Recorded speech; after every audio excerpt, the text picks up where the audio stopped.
언혁의 불이라는 제목으로 말씀을 전합니다. 오늘 본문 말씀은요, 이제 고국으로부터 이 처참한 소식을 들은 느헤미야의 반응을 기록하고 있는데요. 1절에서 3절까지 말씀이 내용이 이렇죠. 하나니가 남유다로부터 무려 1600km의 거리를 이제 이동해 와서 바사의 수산궁의 친형제인 이제 느헤미야를 찾아옵니다. 그런데 하나니가 그 먼 거리를 와서 전한 고국의 소식이 비참하고 처참하게 이를 데가 없습니다. 남유다로 포로기한한 백성들이 큰 환난과 이제 능욕을 당하고 있고, 주변국의 공격을 받아서 예루살렘 성과 성문이 허물리고 이제 불태워졌다는 겁니다. 당사자인 하나니와 느헤미야의 입장에서 생각해 보면 이 얼마나 답답한 일이겠습니까?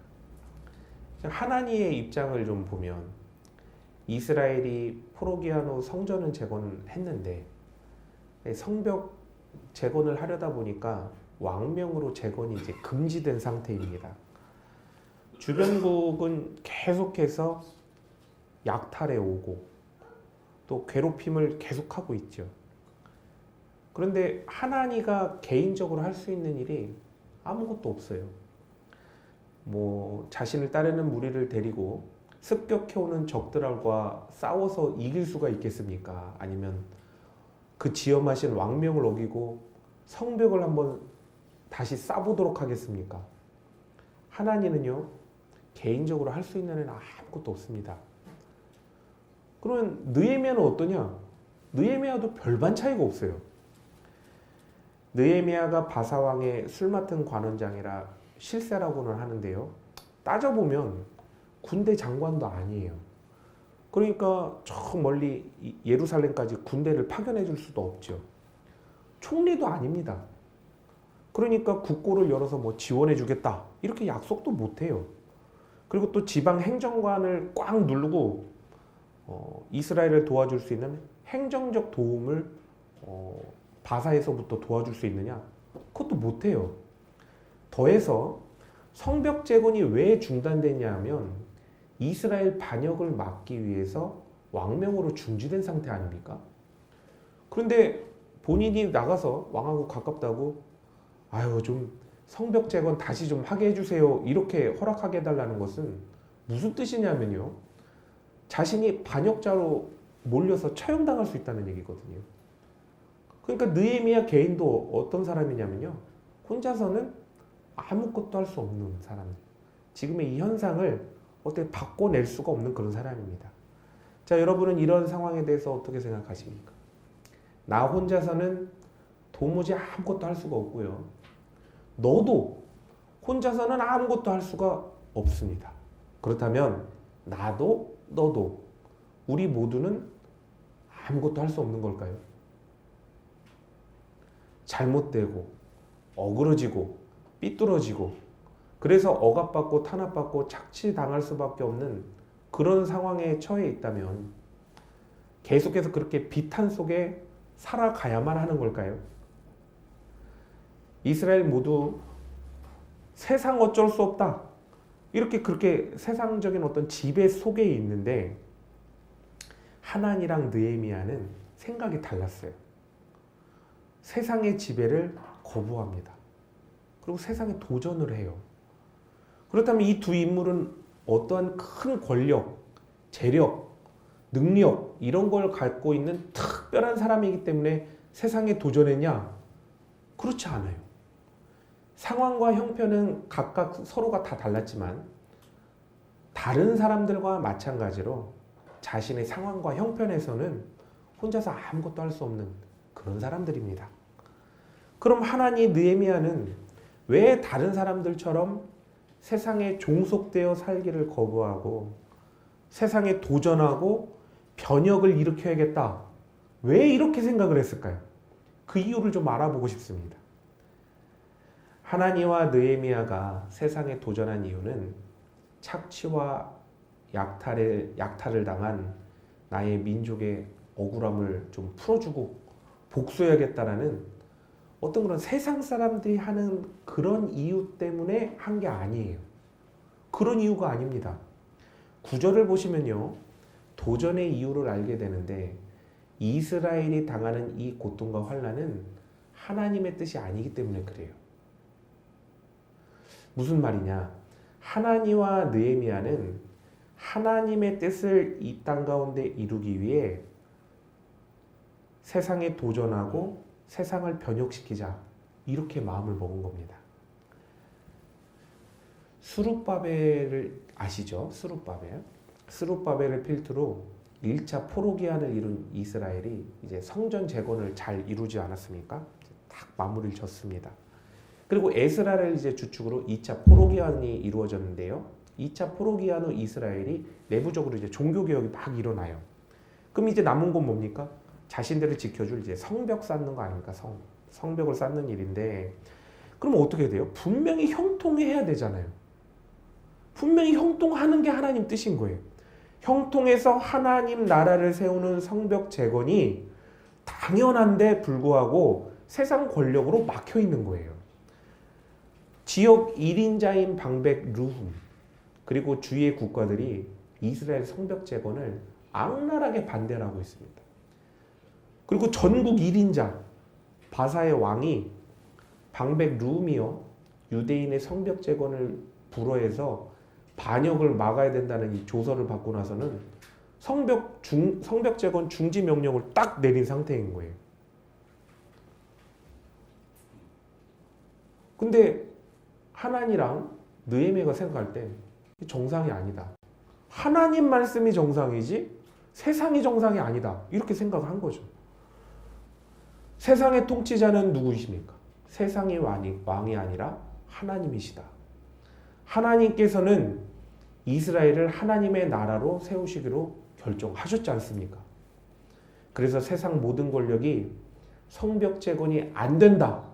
절대 안 되게 하겠다라고 하지만 하나님의 뜻이 확실하게 성벽 재건이기 때문에 하나니와 느헤미야는 하나님의 역사를 거역하는 세상을 향하여 성벽 재건을 할 수 있도록 도전하고 이스라엘의 변혁의 불을 붙이기 시작합니다. 그렇다면 이 두 인물은 각자의 자리에서 세상을 향해서 어떻게 도전했을까요? 하나니를 먼저 살펴보면요. 세상에 도전하기 위해서 뭘 했냐? 느헤미야를 찾아갔어요. 이스라엘 주변국 중에요. 이스라엘을 도와주거나 편을 들어주거나 뭐라도 원조를 해주거나 그렇게 할 사람이 아무도 없습니다. 성벽 중건이 왕명으로 중지된 상태이기 때문에 이걸 다시 시작하기 위해서는 한 가지 방법밖에 없어요.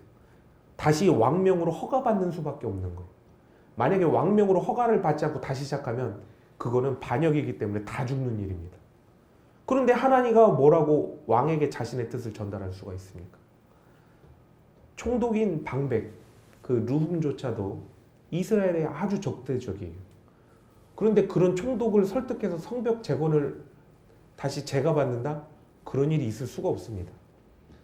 그러면 하나니가 뭐 인맥이 넓어가지고 왕의 곁이라도 한번 가볼 수 있어서 그 큰 궁전에 계신 바사의 왕에게 가서 부탁을 한번 할 수 있겠습니까? 완전히 불가능한 일인 거죠. 하나님은 자신이 할 수 있는 일이 아무것도 없어요. 그런데 생각해 보니까 하나님도 할 수 있는 게 딱 한 가지 일이 있는 거예요. 뭐냐? 자신의 형제인 느헤미야가 왕의 술 맡은 관원장입니다. 그러니까 왕하고 아주 가까운 거 아닙니까? 이런 느헤미야에게 이스라엘의 현실이 이렇습니다라고 알릴 수는 있는 거예요. 그런데 이스라엘의 현실을 알리는 일이 보통 쉽지 않습니다. 아주 어려운 일이에요. 지금은 어떻게 하면 됩니까? 문자 보내도 되고 버튼만 하나 누르면 통화가 되지 않습니까? 근데 그때 어떻게 그렇게 가능하겠어요? 그럼 편지 보내면 되지 않느냐? 편지 보냈다면 큰일이 납니다. 왜냐하면 성벽 재건 중지시킨 이유가 뭐예요? 반역이 일어나지 못하도록 성벽 재건 중단시킨 거 아닙니까? 그런데 성벽 재건을 못해서 비참한 상황 가운데 있다. 이거를 인편으로 해서 편지를 보낸다?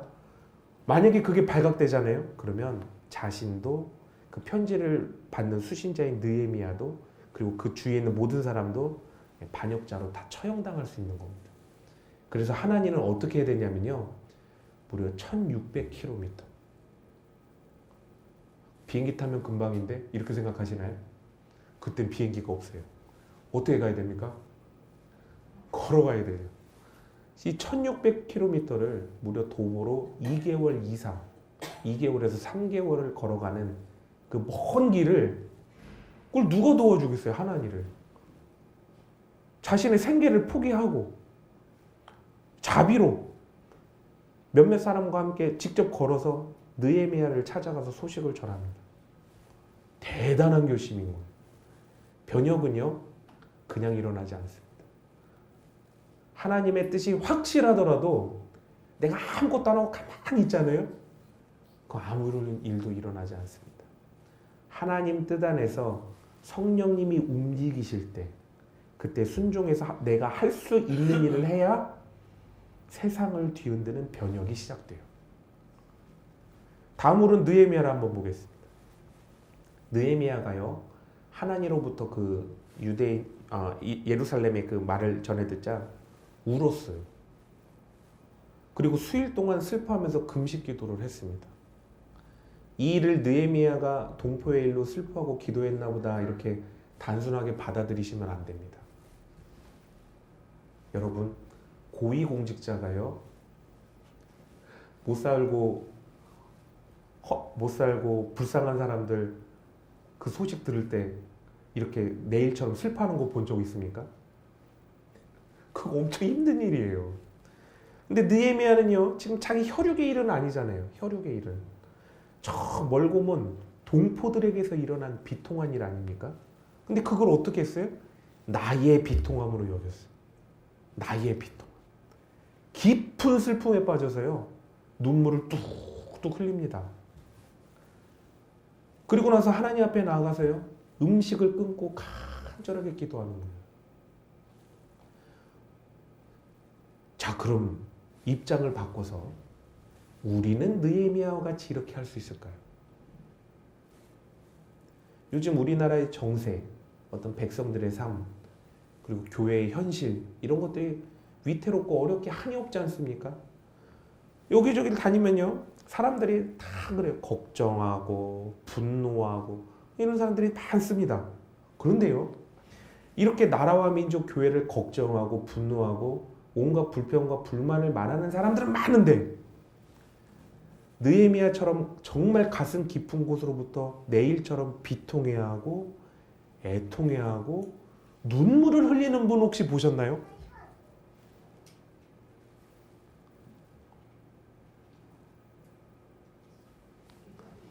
못 보셨죠? 나아가 고통당하는 자들의 그 고통을 내 고통으로 여겨서 금식함으로 그 고통에 동참하고 하나님 앞에 나의 목숨을 가져가시고 대신 우리나라를 구해 주십시오. 나를 데려가시고 우리 교회, 이 나라와 이 땅의 교회를 부흥시켜 주십시오. 이렇게 구원해 달라고 기도하는 분 본 적 있으신가요?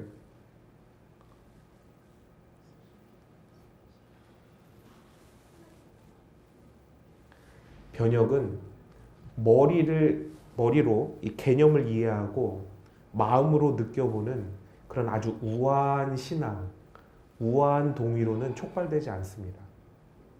또 정의의 개념을 머리에 담아서 세상을 비판하고 불만을 계속 말한다고 변혁이 촉발되지 않습니다. 내가 죽어도 좋으니까 나의 희생을 통해서 하나님의 구원의 역사를 이루어 주시옵소서 하는 그런 희생, 그런 결단이 있어야 변혁이 강력한 동기로 인해서 역사가 시작됩니다. 그런데 느헤미야의 기도를 통해서 변혁을 위한 기도의 핵심이 무엇인지를 알게 되는데요. 6절에서 7절까지를 보시면 느헤미야의 기도는 회개로 출발하고 있는 걸 보게 됩니다. 회개에 가장 중요한 초점을 두고 있어요. 이 기도에 보면 느헤미야는 하나님께 나와 뭐 어떻게 기도하냐면 나와 내 아버지의 집이 범죄하였습니다. 이렇게 기도합니다. 여러분, 느헤미야가 뭐 그렇게 범죄를 했어요? 느헤미야가 뭘 그렇게 범죄를 했겠습니까? 근데 하나님 앞에 가슴을 치며 통회하면서 기도하는 게 뭐냐면 내가 잘못했습니다 하나님 이렇게 기도하고 있는 거예요. 뭔 죄를 그렇게 졌을까요? 뭘 깨달았었기에 그렇게 눈물을 철철 흘리면서 기도했을까요? 왜냐하면 느헤미야는요 왕의 술 맡은 관원장의 직분에 대해서 이스라엘을 위하여 하나님께서 예비하신 그런 사명자로서 하나님의 뜻을 구하고 하나님께서 맡겨주신 이스라엘을 위하여 살아가는 게 아니기 때문에 그래요. 이전까지 그저 한 개인으로서 직분 아주 충실하고 성실하게 살아간 것 그리고 주의 이웃과 함께 잘 도와주며 살아간 것 그게 다였던 거예요. 맡은 바 직분은 충실히 행했는데 나에게 주어진 직업에 충실했는데 하나님께서 주신 사명은 등한시하며 살았던 거죠.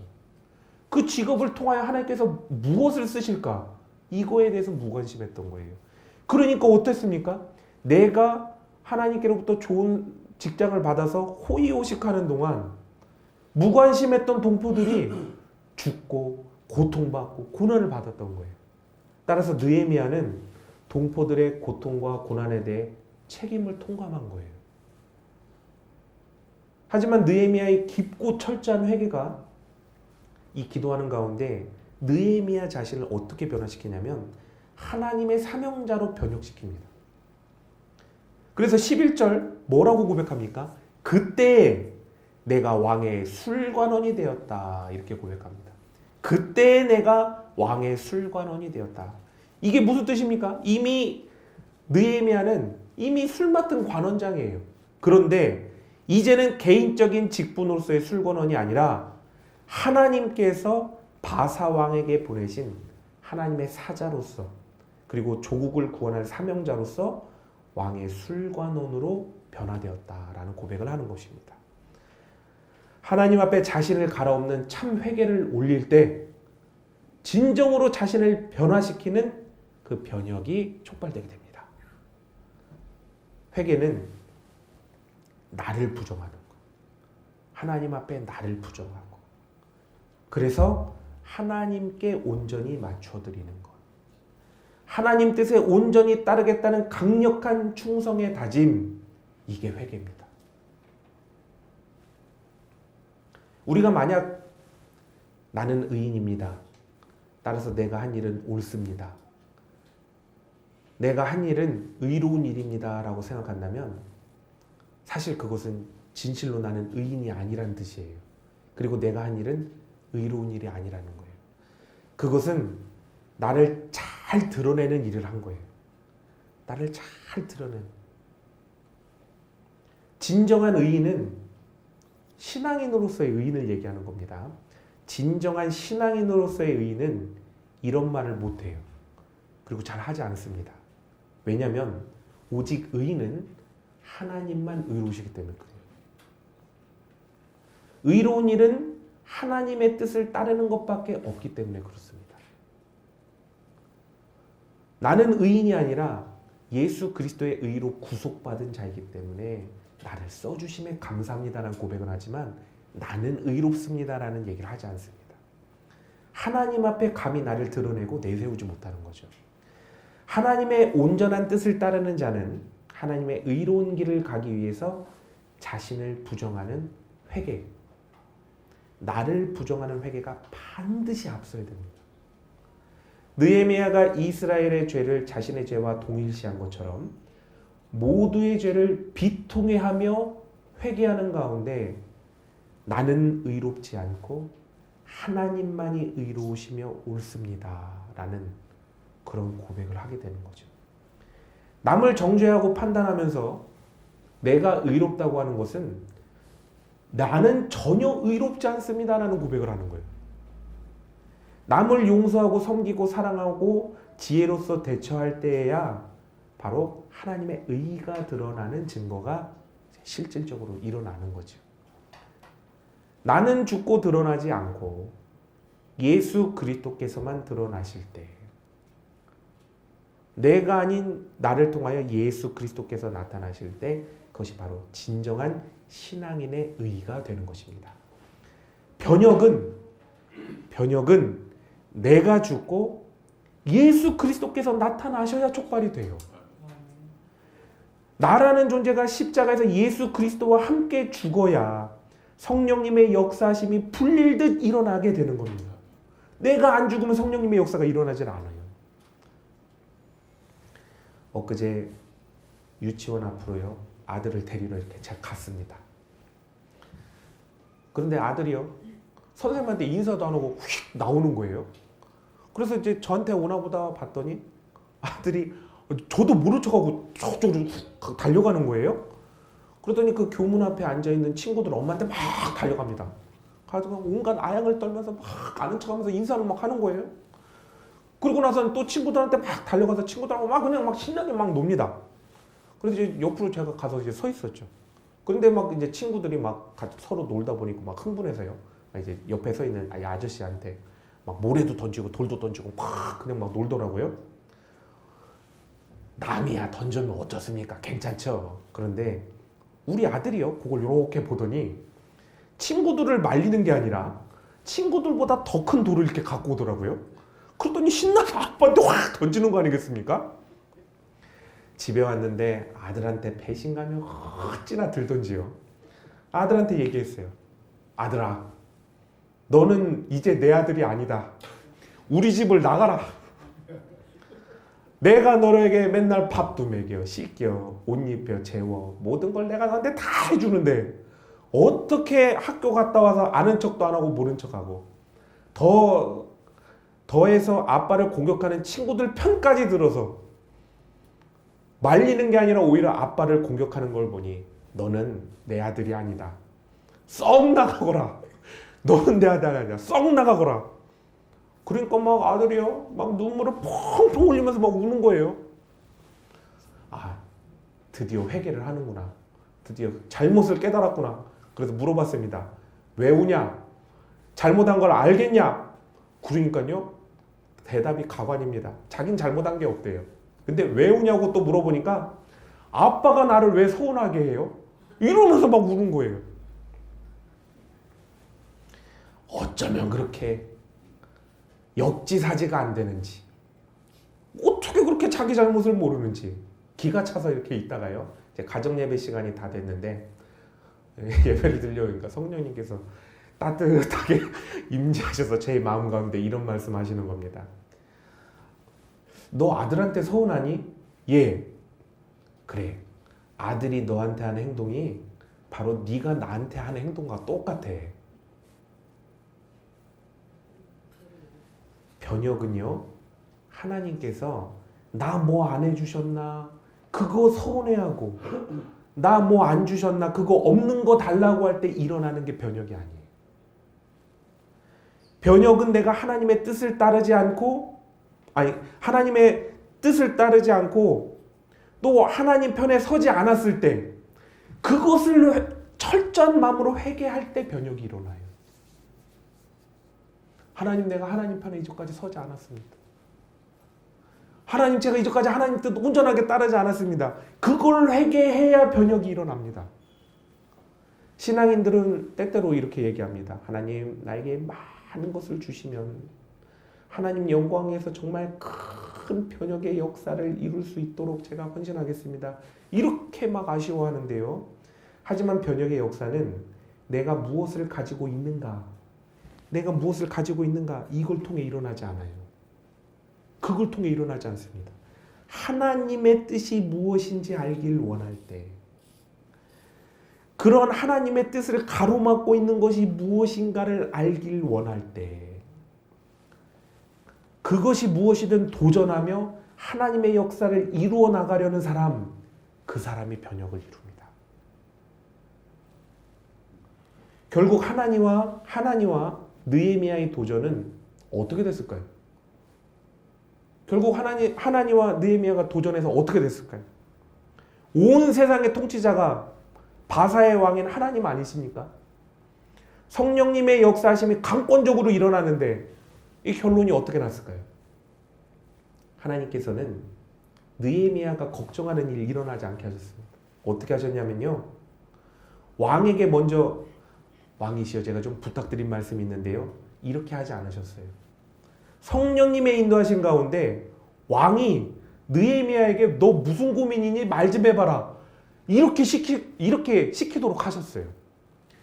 그래서 느헤미야는 왕의 지원까지 받아서 성벽을 건축하고 하나님의 나라를 세우도록 하나님께서 변혁의 역사를 일으켜 주셨습니다.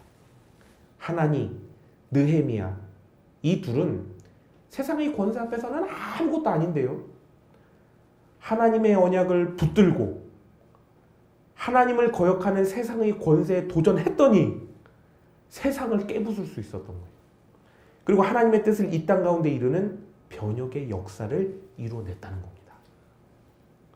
그럼 지금 이 시대 예수 그리스도께서 하신 언약의 말씀, 예수 그리스도께서 이루시겠다고 한 그 말씀이 뭘까요?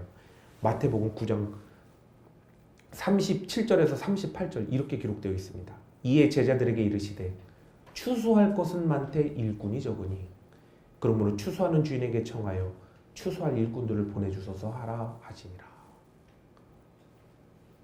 이 땅 가운데요, 교회가 추락하고 나락에 가는 게 예수님이 뜻하신 게 아니에요. 추수할 것이 많고 일꾼이 적다라고 말씀하신 게 예수님 뜻이라는 거예요. 구원할 영혼이 너무 많아서 일꾼이 모자랄 지경이다라는 부흥의 언약, 이게 예수님의 뜻이라는 거예요. 그렇다면 하나님의 뜻을 거역하고 가로막과 우리가 도전해야 될 게 뭐겠습니까? 지금 세상은 강력한 권세로서 교회와 복음을 무력화하려고 하고 있어요. 신앙인들은 하나님께로부터 많이 멀어져 있는 상태고요. 죄에 얼룩져서 영혼을 타락하고 또 삶이 도탄 가운데 빠져 있어요. 지옥의 권사가 얼마나 나날이 창궐하는지요. 수많은 영혼들이 올매에 매어서요. 세상 가운데 빠져가지고 영원한 사망으로 이끌려가고 있어요.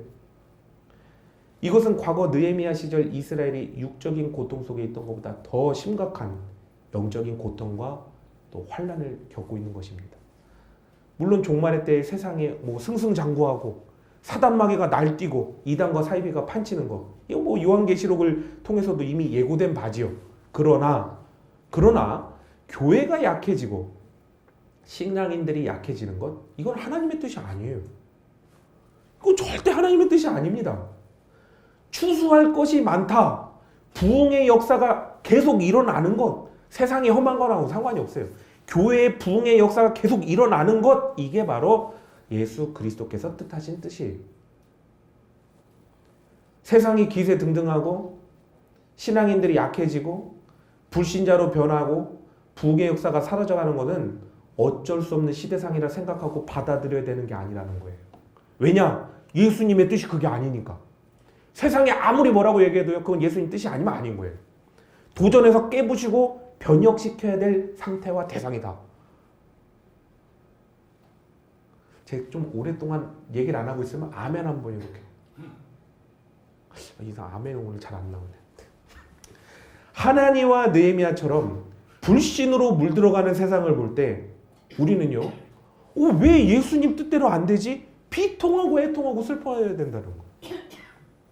그리고 하나님 앞에 회개하고 예수 그리스도께서 언약하신 대로 추수할 것이 많다고 하셨으니까 이제는 성령님께서 믿지 않는 영혼들을 구원하시고 생명의 역사를 이루시는 복음의 변혁을 이루어 주십시오. 성령의 역사를 시작해 주십시오. 저희들이 따라갈 수 있도록 성령님께서 역사하여 주시옵소서, 이렇게 기도할 때라는 거예요. 그러면 하나님께서 언약하신 대로 변혁의 역사를 일으켜 주셔서 느헤미야를 통해 이스라엘을 세우게 하신 것처럼 하나님께서는 지금 이 시대에 강력한 성령님의 역사심을 베푸셔서 구원과 부흥의 역사를 이루시고 도탄에 빠진 이 나라와 이 땅을 구원하십니다. 이건 저의 개인적인 바람이 아니라 오늘 하나님 말씀에 그렇게 기록이 되어 있는 거예요. 자, 여러분, 전 세계에 부흥의 불을 붙인 사람 누군지 아십니까? 옛날에 전 세계에 부흥의 불을 붙인 사람 바로 이분입니다. 누구냐면요. 이반 로버츠라는 분이에요. 아주 유명한. 여러분 한 번씩은 다 들어봤을 거예요. 이반 로버츠라는 사람인데요. 목사님인데요. 이분이요. 어떻게 시작을 했냐면요. 석탄에서요. 아니, 탄광에서요. 석탄 캐던 그냥 소년이었어요. 탄광 들어서 석탄 캔 거예요. 근데 어떤 생각을 가졌냐? 지금 이 나라와 이 땅이, 영국 사람이죠. 이 나라와 이 땅이 이렇게 부흥이 사라지고 신앙이 사라지고 타락하고 이게 정상이 아니라고 생각한 거예요. 어떻게 했냐? 하나님 부흥해 주십시오. 하나님 부흥하게 해주십시오. 하나님 많은 사람들이 예수 믿고 구원받게 해주십시오. 이 생각을 가진 거예요. 석탄 캐면서 조그만 소년이. 그래서 뭘 기도했냐면 정확히 두 가지를 기도합니다. 하나님께 뭘 기도하냐? 하나님 저 성령 충만 주세요. 하나님 성령 충만 주세요. 석탄 캐면서 기도하는 거예요. 하나님 성령 충만 주세요. 두 번째, 이 사람이 웨일즈 살거든요. 웨일즈의 부흥의 역사를 이루어 주십시오. 그거 기도하면서 석탄 캐는 거예요. 성경 읽고 그러다 보니까 이제 신학을 알아야 되잖아요. 그래서 석탄 캐면서 신학교 다니는 거예요. 그렇게 10년간 기도하며 간구했을 때 하나님께서 환상을 보여주시는데 내가 너를 통해서 10만 명 부흥의 역사를 이루리라. 그래서 이반 로버츠에게 성령 충만을 막 부어주십니다. 그리고 나서 이제 성령님의 역사심이 시작되는데요. 사람이 뭘 한다고 되겠어요. 성령님의 역사심이 이제 시작되는 거예요. 그때 이반 로버츠가 이제 쓰임을 받기 시작하는데 이반 로버츠가 설교를 시작합니다. 그때부터 부흥의 역사가 웨일즈에 막 번져나가는 거예요. 한국, 아프리카, 인도, 중국 전 세계로 다 그 부흥의 불길이 막 퍼져나갑니다. 그래서 한국에 이 불길이 번졌을 때 바로 1907년 평양 대부흥운동. 이게 바로 석탄 캐던 한 소년이 왜 부흥이 안 되지? 예수 그리스도께서 부흥하라고 말씀하셨는데 왜 부흥이 안 되지? 그거 잡고 기도한 거예요. 세상이 다 정상이라고 얘기하잖아요. 부흥 안 되고 이미 망했다. 이렇게 얘기하는 거 정상으로 받아들이는 게 아니라 예수님 말씀이 정상인데 왜 이게 안 되지? 석탄 캐던 소년이 기도하니까 부흥의 역사가 일어났거든요. 여러분, 제가 봤을 때 여러분들은 석탄 캐던 소년보다 최소 200배는 훌륭하십니다. 안 그러세요? 예. 여러분 지금 석탄 캐는 분 계십니까? 삶이 어려워서? 제가 보니까 다 버스 이상은 타고 다니시잖아요. 대단하신 재력을 가진 겁니다. 200배 이상 다 훌륭하세요. 지금은 환경과 여건이 달라진 게 아닙니다. 뭐가 없냐면요. 말씀을 믿고 기도하고 간구하는 사람만 없어진 거예요. 세상에 그냥 순응해버린 거예요. 그때와 지금은 다른가요? 그때는 석탄 캘 때니까 그냥 부흥했지. 지금은 안 되는 거야. 아니에요. 세상은 원래 변하는 거예요. 원래 변합니다. 그러나 예수 그리스도께서 주신 언약이 불변하고 성령님께서 여전히 살아 역사하고 계시고 앞으로도 복음으로 온 세상을 반드시 변혁시키십니다. 기도하고 간구하고 믿음으로 구하는 사람만 없어진 거예요.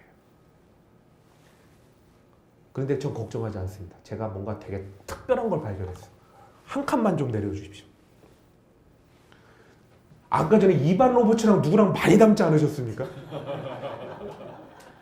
제가 합성을 해보니까 너무 비슷하신 분이 있는 거예요. 야, 됐다. 야, 됐다. 우리나라 부흥 됐다. 네, 지금 전 세계 부흥의 불길이 일어나겠다. 딱 이 믿음이 되는 거예요. 되겠다. 그러니 사랑하는 성도 여러분, 하나님께서 불신의 세상을 변혁시키시고 또 부흥의 역사를 이루실 수 있도록 우리 모두 회개하여 하나님 앞에 충성과 순종의 종으로서 세워져서 언약의 말씀을 붙잡고 간절히 기도했으면 좋겠습니다. 지옥불에 들어갈 영혼들에 대해서 애 끓고 피 끓는 심정으로 기도해야 될 때인 것 같아요.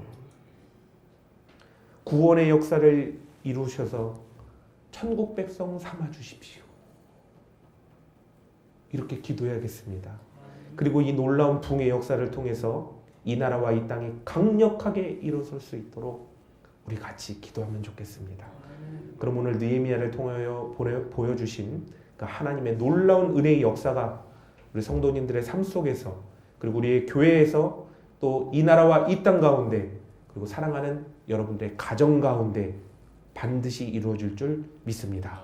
이 실존하는 놀라운 변혁의 역사가 성령 충만의 역사신 가운데 이루어지길 예수님의 이름으로 축복합니다.